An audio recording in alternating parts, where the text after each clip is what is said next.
Të nderuar televizionistë, përshëndetje, do të jemi bashkë në këtë edicion informativ këtu në Drita Televizion. Ju njohim me zhvillimet e ditës. Kryeministri i vendit Edi Rama komentoi rezolutën e Partisë Popullore Europiane duke cilësuar atë si një fletë rrufe dhe duke përdorur si një mundësi për të sulmuar kundërshtarët politik dhe për të mbrojtur qeverisjen e tij.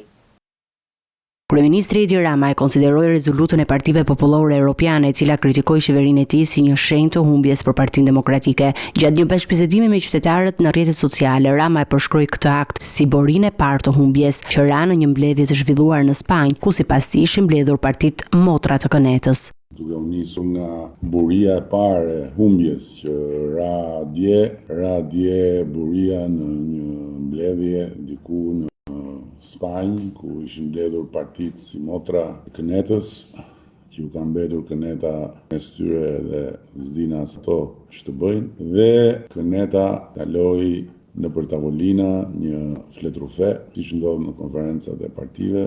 Një nga pikat e kritikave në këtë rezolutë ishte ajo e punësimeve elektorale. Kryeministri theksoi se qeveria ka marrë masa të forta për të ndaluar çdo formë punësimit pa lishëm dhe ka garantuar që nuk ka asnjë formë favorizimi të kundërlishëm.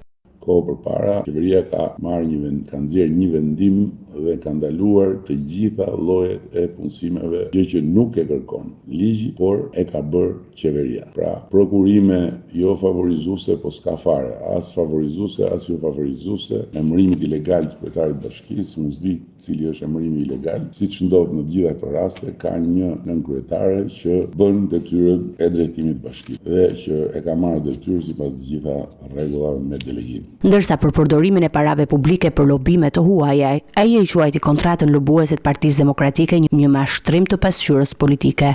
Janë se për mua dhe për ne 77 nuk bën 6 milion, kupton. Por për ty dhe për gjithë ata që pinë ujë kënete që më mëngjes dhe pastaj e derdhin këtu, nuk bën asnjë përshtypje. 77 mund bëjnë edhe 6 miliard dhe nëse janë 6 miliard të kënetës, për ju janë okay. Në një tjetër moment, Rama sulmoi partitë e reja duke i cilësuar ato si kopje të një partie që kishte humbur besimin e shqiptarëve. Imitacione të një partie që ishte ndjes pas deri dje e treta e vërteta dhe që u bë bara dhe halli i madh i politikës shqiptare nuk ka nevojë. Përfundimisht, Rama theksoi se qeveria e tij ka si qëllim kryesor integrimin e Shqipërisë në Bashkimin Evropian dhe se ky mision e mbajtja atë në pushtet, por kundër kritikave dhe sfidave të shumta.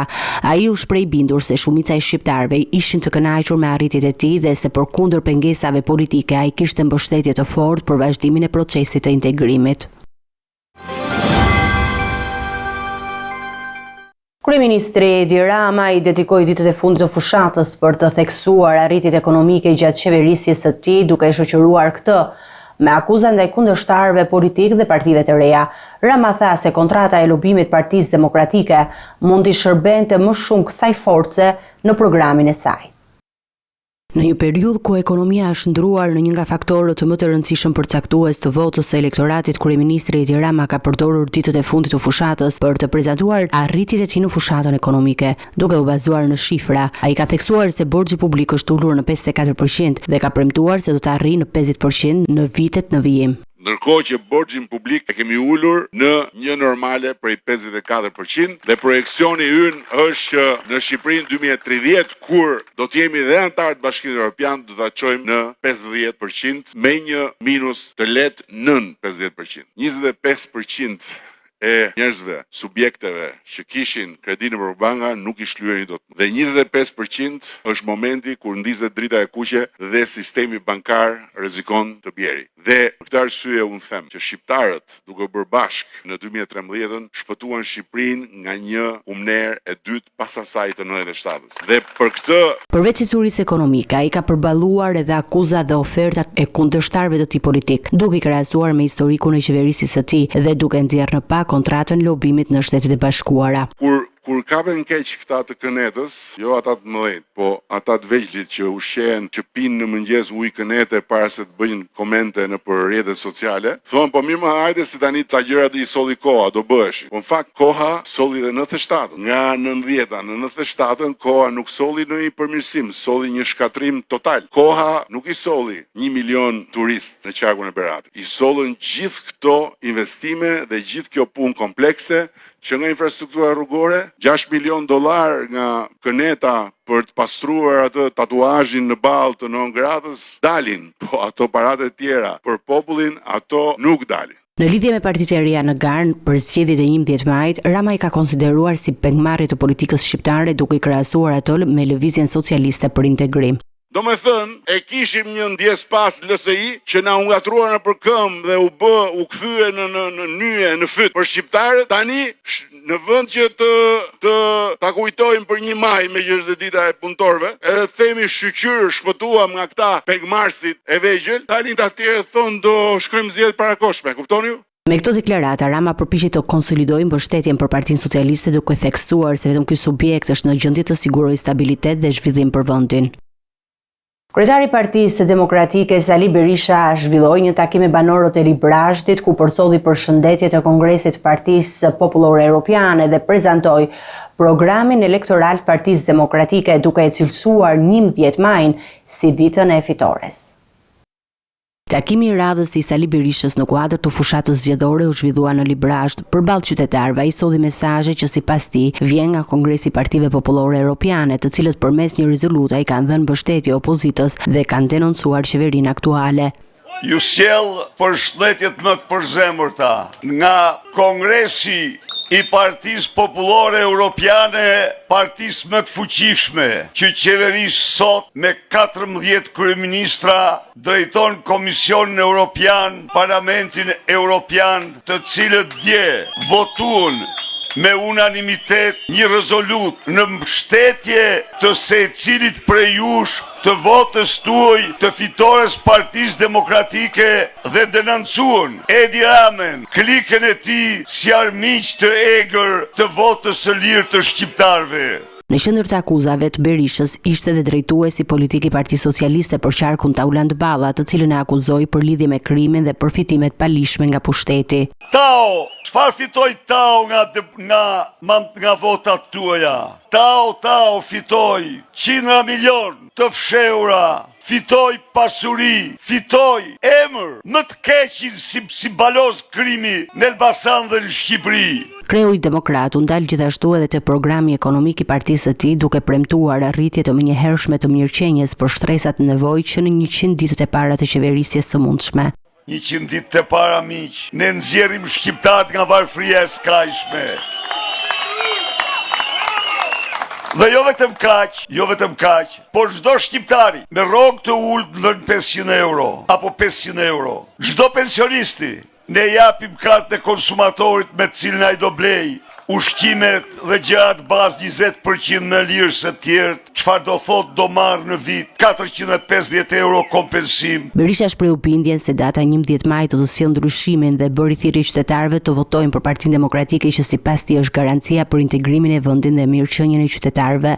Miratoi një rezolut në të cilën gorzdonte Edi Ramën dhe regjimin e tij si një regjim që minon votën e lirë, si një regjim që minon demokracinë, si një regjim që bashkëpunon me krimin, si një regjim që nuk ka tafme, si një regjim që s'do të ndorë Shqipërinë në Europë. Ndaj dhe ju bëj thirrje të ndigjoni zërin e miqve tanë që shohin tek Partia Demokratike, forcën kryesore politike, të lirive të drejtave të shqiptarëve, të begatimit prosperitetit tyre, të integrimit tyre në Europë. Në fund të fjalës së tij, Berisha reagoi edhe për situatën e krijuar në Hotelisht, ku banorët preken nga projekti për ndërtimin e rrugës Elbasan-Prenjas. Ai kërkoi respektim të ligjit dhe jo urdhra nga lart. Për anëtarët e forcave të policisë, u bëj thirrje mos shkelmoni mbi djersën tuaj, mbi mundin tuaj, mbi sakrificat tuaja. Ju garantoj se pas 11 maj, çdo orë tyre do paguhet, trajtimi i ri për çdo polic.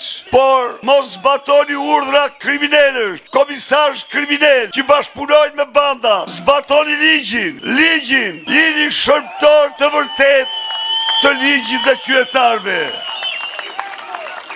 Krisla Sivita, drejtuesi i fushatës së Partisë Demokratike dhe koalicionit Aleanca për Shqipërinë Madhështore, apelon për mobilizim të vazhdueshëm dhe fokusin tek votuesit e pavendosur si faktor kyç për fitorin në zgjedhjet e ardhshme.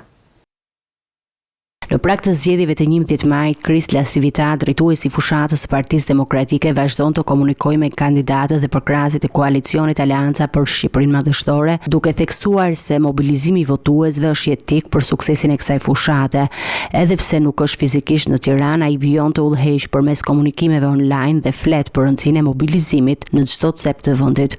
Është jetike që çdo zonë votimi, në çdo lagje të ketë lista të njerëzve që e dim që se na mbështesin dhe duhet të sigurohemi që të dalin dhe të votojnë. Kontakti derë më derë, person më person, është mënyra më efektive për të bindur dikë të votojë për ju. Mos ndaloni së punuarit deri në momentin kur mbyllet qendrat e votimit, duhet të përfitoni nga çdo orë mbetur. Një tjetër pikë thelbësore që Lasivita i kushtoi vëmendjes është rëndësia e votuesve të pavendosur, të cilët ai beson se do të kenë ndikim të madh në përfundimin e zgjedhjeve. Ai kërkon që fushata të fokusohet tek ta votues për t'i bindur ata që të mbështesin Partinë Demokratike. Votuesit e pavendosur janë ata që në këtë moment do të vendosin fatin e zgjedhjeve. Është thelbësore t'u flasësh atyre dhe t'u shpjegojnë se si ekonomia dhe dështimi i Edi Ramës gjatë 12 viteve të fundit ka ndikuar. Shpjegojani atyre, tregojani atyre. Këto votues do të jenë më të prirur të na mbështesin. Nëse Edi Rama nuk e ka siguruar votën e tyre deri tani, nuk do ta sigurojë as në 10 ditët e ardhshme. Për Lasivita, ekonomia dhe nevoja për ndryshim janë kryefjala e fushatës. Ai theksoi se shqiptarët kanë nevojë për një qeveri të re që do t'i ofrojë mundësi më të mëdha dhe një drejtim. Është e qartë dhe shumë e rëndësishme që në këto ditë të fundit të fushatës i tregojmë qytetarëve se kush është përgjegjësi për gjendjen e mjerueshme ekonomike dhe mungesën e mundësive në Shqipëri. Është vetëm një person, Edi Rama. Po aq e rëndësishme është të flasin me qytetarët tani, jo vetëm për atë që ka sjell këtë rrëmuj, por edhe për atë që është më i përgatitur për ta zgjidhur. Dhe ky është doktor Berisha, janë kandidatët për kuvendin e Shqipërisë kudo në vend. Për Lasivita, fitoria është matematik dhe ai e krahasoi këtë situatë me qëndrimin e presidentit amerikan Donald Trump pas një sulmi ndaj tij në korrik. Kur presidenti Donald Trump u qellua në korrik, ai bëri të qartë se çfarë donte nga amerikanët, të luftonin. Dhe sinqerisht, kjo është pikërisht ajo që shqiptarët duhet të bëjnë. Ju duhet të luftoni, duhet të merrni pjesë në zgjedhje dhe nëse e bëni këtë, do të fitoni.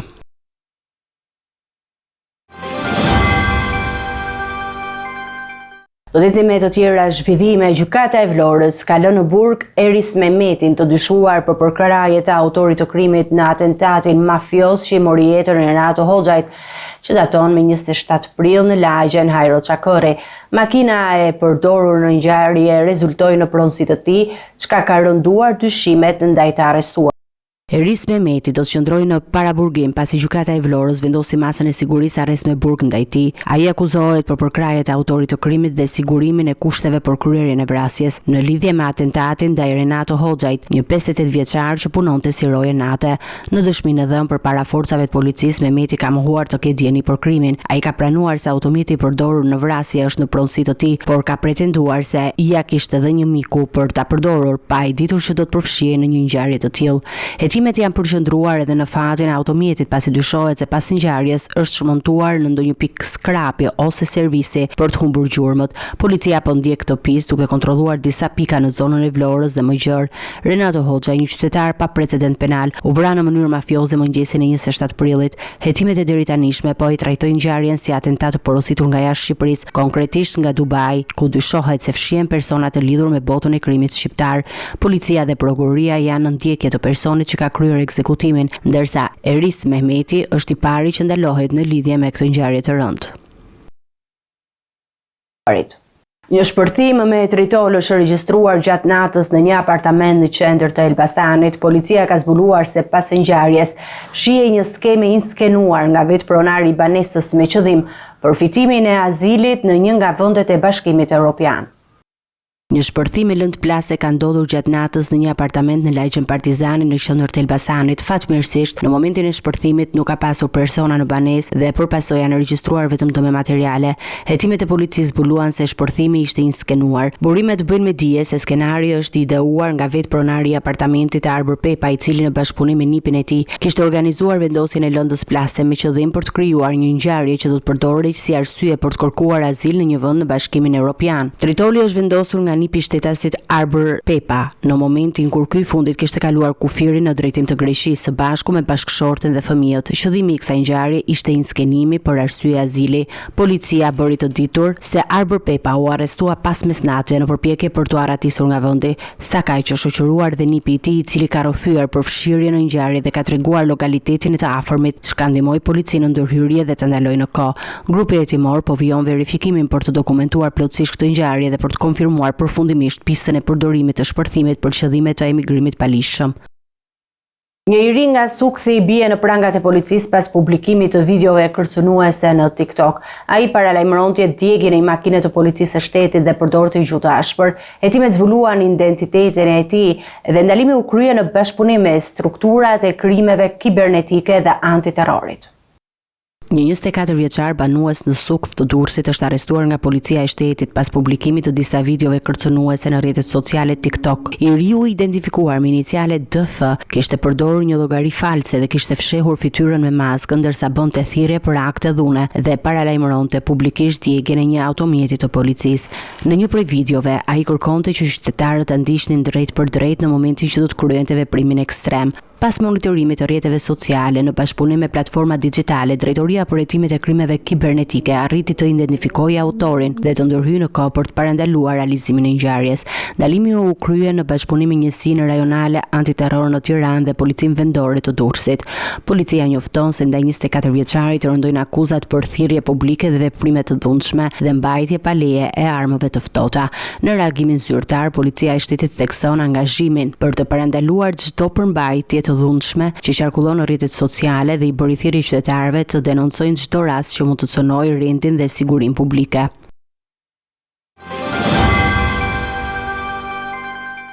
Dhjetra qytetarë, aktivistë dhe profesionistë të fushave të ndryshme morën pjesë në protestën e ditës së ndërkombëtare të punëtorëve, duke kërkuar kushte më të mira pune, paga të denjta dhe trajtim të drejtë nga e prorët. Në kuadër të ditës së ndërkombëtare të punëtorëve, një protestë është mbajtur në shesh ku qytetarët, aktivistë dhe punonjës nga sektore të ndryshme kërkuan përmirësimin e kushteve të punës dhe trajtimin më të dinjitetshëm. Kërkesat e protestuesve ishin të shumta dhe të ndryshme, por ato përqendroheshin kryesisht te paga dhe respekti që ata meritojnë. Punonjësit e shëndetësisë u bën pjesë e kësaj proteste duke kërkuar më shumë dinjitet në punë. Ata theksuan se ndihen të nënvlerësuar dhe kërkuan kushte më të mira për të ofruar shërbime cilësore për qytetarët. Pjesëmarrësit e tjerë, veçanërisht ata që punojnë në fasoneri, kërkuan 40 orë pune në javë, paga më të denja dhe trajtim më të respektueshëm nga punëdhënësit. Ata nënvizuan në rëndësinë e kushteve të punës dhe mungesën e mbështetjeve nga autoritetet për kategoritë. Të shikojmë më shumë pagat e punonjësve. Trajtohen me dinjitet, prandaj jemi këtu për të kërkuar një pagë të mirëfill. Për punë, se ku të marrin në punë të flakin kështu në rrugë. Duam që të jetë paga normale. Kemi rrogat shumë të ulta. Ne pretendojmë që të hyjmë në Europë. Europa do duhet të na pranojë, por duhet të bëjmë detyrat e shtëpisë. Detyrat e shtëpisë janë pikërisht dhënia e të drejtave të punonjësve. Një tjetër çështje që u ngrit në protestë ishte dhe siguria në punë. Aktivistët theksuan se aksidentet në vendin e punës janë një problem i madh. Sipas të dhënave, vetëm në vitin 2024, 33 punonjës humbën jetën nga mungesa e sigurisë në vendet e punës. Kjo situatë ka alarmuar qytetarët dhe ka nxitur kërkesa për ndryshim të menjëhershëm në legjislacionin që lidhet me sigurinë dhe mbrojtjen e jetës së punonjësve. Në këtë ditë të rëndësishme, qytetarët e Shqipërisë kërkuan një sistem më të drejtë dhe të barabartë punësimi, ku puna dhe angazhimi i tyre të vlerësohet siç duhet.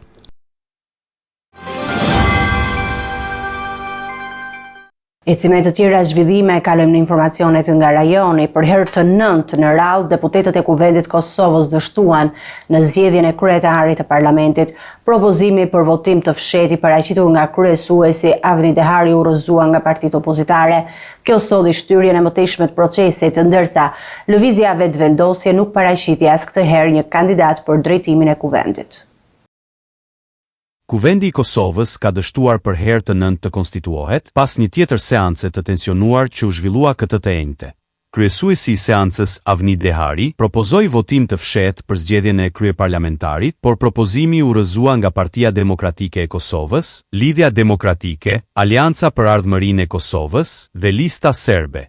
Ndryshe nga seancat e mëparshme kësaj radhe, lëvizja vetëvendosje nuk propozoi një kandidat për kryetar të kuvendit, duke shtuar edhe më shumë paqartësinë mbi rrjedhën e mëtejshme të procesit. Kreu i Partia Demokratike e Kosovës Memli Krasniqi deklaroi se kandidatura e Albulena Haxhiut nuk do të kalojë, ndërsa akuzoi vetëvendosjen se po mban peng institucionet për arsye personale. Në reagim, lëvizja vetëvendosje theksoi se është opozita ajo që po bllokon konstituimin, ndërsa deputetja e Guxo Donika Gërvallasqars, Partia Demokratike e Kosovës, Lidhjen Demokratike të Kosovës, edhe Aleancën për Ardhmërinë e Kosovës se janë bashkuar me listën serbe për të ndalur procesin. Seanca e parë e kësaj legjislature në Kosovë u zhvillua në 15 prill dhe deri tani deputetët kanë bërë vetëm betimin e tyre. Partia e Albin Kurtit nuk i ka votat e nevojshme për miratimin e Albulena Haxhiut si kryetare të parlamentit dhe qeverisë së re. Seanca e radhës është caktuar për më 3 maj, në orën 10, ndërsa blokada institucionale po zgjat tashmë prej javësh. Udhëzimi me zhvillimet nga bota në Washington është nënshkruar një marrëveshje e rëndësishme mes Shteteve të Bashkuara të Amerikës dhe Ukrainës për kërkimin dhe shfrytëzimin e mineraleve të rralla, që do të shërbejë edhe si motor për rindërtimin ekonomik të vendit pas luftës. Në Washington është nënshkruar një marrëveshje strategjike mes Shteteve të Bashkuara dhe Ukrainës që synon shfrytëzimin e pasurive të nëntokës ukrainase, veçanërisht mineraleve të rralla me rëndësi të lartë për industrinë globale të teknologjisë. Dokumenti i firmosur nga sekretari amerikan i Thesarit Scott Bessent dhe zëvendës kryeministrja ukrainase Yulia Sviridenko përfshin krijimin e një fondi të përbashkët investimesh, i cili do të shërbejë si bazë financiare për rindërtimin e vendit pas shkatërimeve të shkaktuara nga lufta me Rusinë. Në qendër të marrëveshjes janë mineralet strategjike si titani, litiumi, zirkoni dhe grafiti, materiale të domosdoshme për prodhimin e baterive, mikrochipëve, automjeteve elektrike dhe pajisjeve ushtarake të avancuara. Ukraina zotëron disa nga rezervat më të mëdha në Europë të këtyre mineraleve, duke e kthyer atë në një vend kyç për zinxhirin global të furnizimit në sektorët e teknologjisë dhe energjisë së gjelbër. Marrëveshja garanton se minierat do të mbeten pronë shtetërore ukrainase, ndërsa përfitimet do të ndahen në mënyrë të barabartë mes dy palëve. Një tjetër element i rëndësishëm është angazhimi i Washingtonit për të mos e trajtuar si borxh mbështetjen financiare që i është dhënë Kievit gjatë luftës. Kjo hap rrugën për një model të ri partneriteti që fokusohet te zhvillimi i afatgjat ekonomik i Ukrainës dhe që mund të tërheqë investime të tjera ndërkombëtare. Zëvendës kryeministra Sviridenko deklaroi në rrjetin K se përmes këtij fondi do të nxiten investime edhe në sektor të tjerë jetik, si nafta, gazi dhe teknologjia, ndërsa sekretari amerikan i Thesarit theksoi se çdo individ apo kompani e lidhur me makinerinë ruse të luftës do të përjashtohet nga projektet e rindërtimit. Megjithatë, sfidat mbeten të mëdha. Një pjesë e konsiderueshme e zonave të pasura me minerale ndodhet në juglindje të vendit, aktualisht nën kontrollin e forcave ruse. Fati i këtyre burimeve natyrore mbetet i pasigurt, ndërsa e ardhmja e tyre do të varet nga zhvillimet në frontin ushtarak dhe marrëveshje diplomatike për paqen.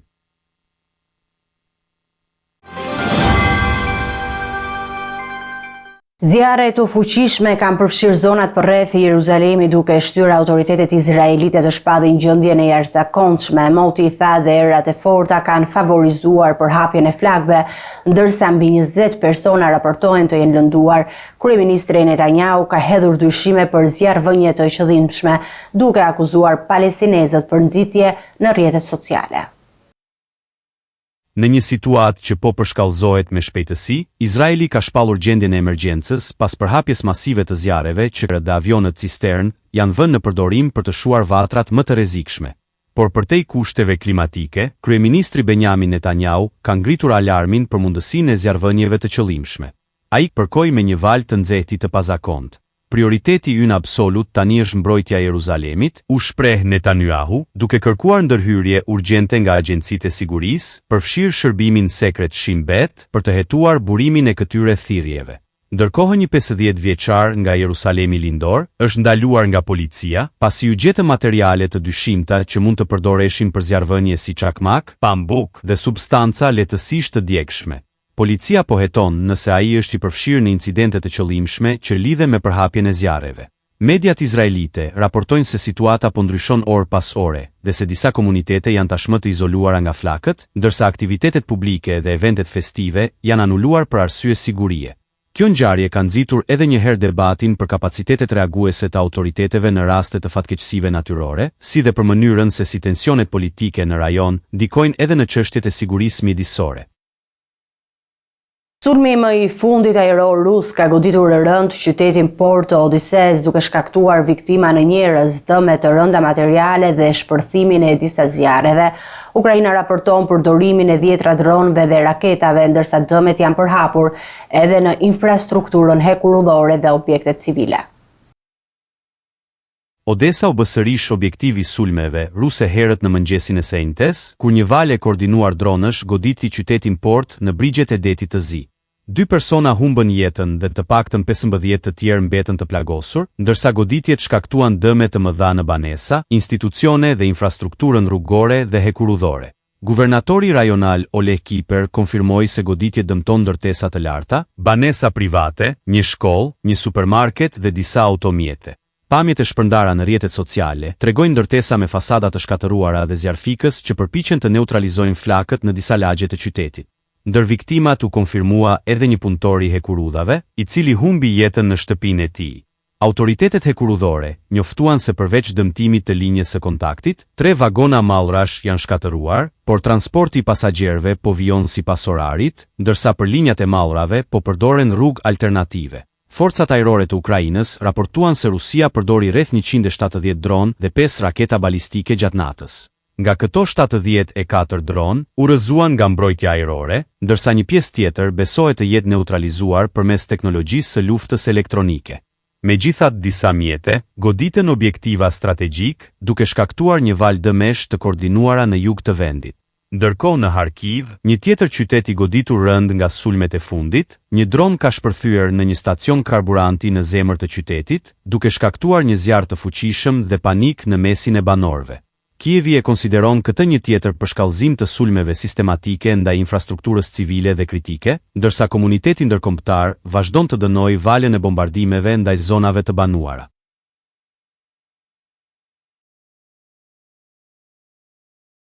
Shtetet e Bashkuara të Amerikës i kanë kërkuar Pekinit bisedime për tarifat e larta të vendosura nga presidenti Donald Trump, duke shprehur shpresën për zhvillimin e negociatave sipas mediave shtetërore kineze. Shtetet e Bashkuara kanë kërkuar bisedime direkte me Kinën për të diskutuar mbi tarifat prej 145% që presidenti Donald Trump vendosi për produktet kineze. Media shtetërore kineze kanë raportuar se Shtetet e Bashkuara janë drejtuar në mënyrë proaktive përmes kanaleve të shumta për të zhvilluar diskutime në lidhje me këto tarifa të larta.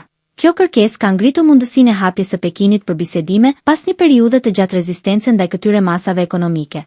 Kina ka reaguar me zemërim ndaj tarifave, duke i konsideruar ato si një formë bullizmi ekonomik që nuk do të ndalë zhvillimin e ekonomisë së saj, që është ekonomia e dytë më e madhe në botë.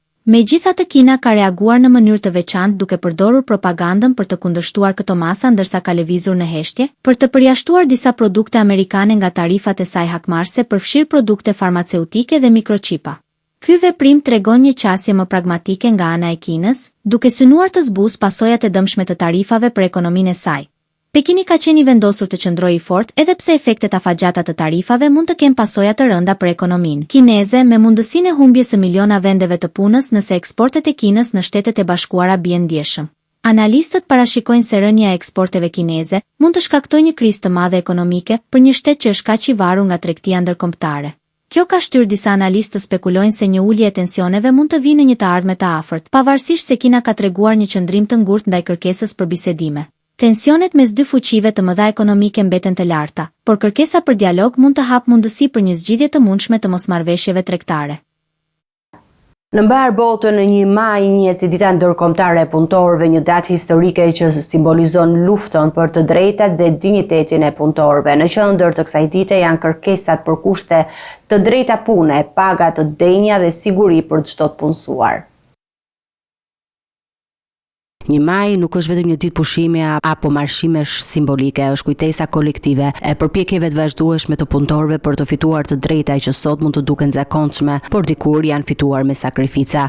Origjina e kësaj dite kthehet pas në kohë në vitin 1866, kur në Shtetet e Bashkuara mijëra punëtor dolën në protestë për të kërkuar orare pune prej 8 orësh. Kërkesat e tyre u përsëritën edhe në 1 maj 1867 në të njëjtin qytet, duke kulmuar në një protestë të dhunshme që la pazë viktima dhe të plagosur. Kjo ngjarje u bë katalizator për lëvizjen sindikale në të gjithë botën. Më 1889, një kongres i Partive Socialiste në Europë vendosi që 1 maj të shpallej zyrtarisht si dita ndërkombëtare e punës, një vendim që u përqafua gjërësisht në shumë shtete. Sot 1 maj mbetet një thirrje për të reflektuar mbi të drejtat në vendin e punës, në një kohë kur sfidat e reja si automatizmi, pasiguria ekonomike dhe mungesa e kontratave të rregullta janë gjithnjë e më të pranishme. Kjo ditë kërkon vëmendje të vazhdueshme nga shoqëria dhe politika për të mbrojtur dinjitetin e punëtorëve. Do të njihemi me parashikimin e motit. Territori shqiptar për datën 2 maj 2025 do të ndikohet nga kushte atmosferike të paqëndrueshme, me alternime kthjellimesh dhe vranësirash. Në disa zona priten rreshje të her pas hershme shiu, kryesisht në zonat veriore dhe lindore të vendit gjatë orëve të pasdites. Temperatura minimale pritet të zbresë deri në 7 gradë Celsius, ndërsa ajo maksimale pritet të arrijë deri në 23 gradë Celsius në zonat e ulta perëndimore. Era do të fryejë lehtë deri mesatare nga drejtimi verilindor, veri perëndimor me shpejtësi 5 deri 10 metër për sekond, ndërsa në zonat bregdetare mund të arrijë deri në 13 metër për sekond. Deti parashikohet me dallgëzim të ulët 2 deri në 3 ballë. Temperaturat minimale dhe maksimale për disa nga qytetet kryesore të Shqipërisë do të jenë si më poshtë: Shkodër 9 deri në 21 gradë Celsius, Kukës 8 deri në 20 gradë, Peshkopi 7 deri në 19 gradë Celsius, Tiranë 11 deri në 23 gradë, Durrës 12 deri në 23 gradë, Kavaj 11 deri në 22 gradë, Elbasan 10 deri në 22 gradë Celsius, Berat 10 deri në 23 gradë, Korç 7 deri në 18 gradë, Vlorë 13 deri në 21 gradë Celsius, Gjirokastër 12 deri në 23 gradë, Sarand 13 deri në 22 gradë Celsius. Territori i Kosovës për datën 2 maj 2025 do të karakterizohet nga moti i ndryshueshëm, me kthjellime dhe vranësira të her pas hershme. Në disa zona kodrinore priten rreshje lokale gjatë pasdites, ndërsa pjesa jugore e vendit do të ketë më shumë kthjellime. Temperatura minimale do të zbresë deri në 7 gradë Celsius, ndërsa ajo maksimale do të arrijë deri në 20 gradë Celsius. Era do të fryejë lehtë nga drejtimi verilindor me shpejtësi mesatare prej 4 deri 9 metër për sekond dhe her pas here në disa lugina deri në 12 metër për sekond. Temperaturat minimale dhe maksimale për disa nga qytetet kryesore të Kosovës do të jenë si më poshtë: Mitrovica 7 deri në 19 gradë Celsius, Podujev 7 deri në 18 gradë, Skënderaj 7 deri në 17 gradë Celsius, Pej 8 deri në 19 gradë, Prishtinë 7 deri në 20 gradë Celsius, Gjakov 8 deri në 19 gradë, Malishev 8 deri në 18 gradë, Gjilan 7 deri në 19 gradë, Ferizaj 7 deri në 19 gradë Celsius, Kaçanik 8 deri në 18 gradë Celsius, Suharek 9 deri në 18 gradë, Prizren 8 deri në 19 gradë Celsius, Të nderuar teleshikues, kemi mbritur në fund të edicionit informativ për ditën e sotme. Ju faleminderit për vëmendjen tuaj. Bashkë do takojemi në edicione të tjera. Deri atëherë, miru takofshim.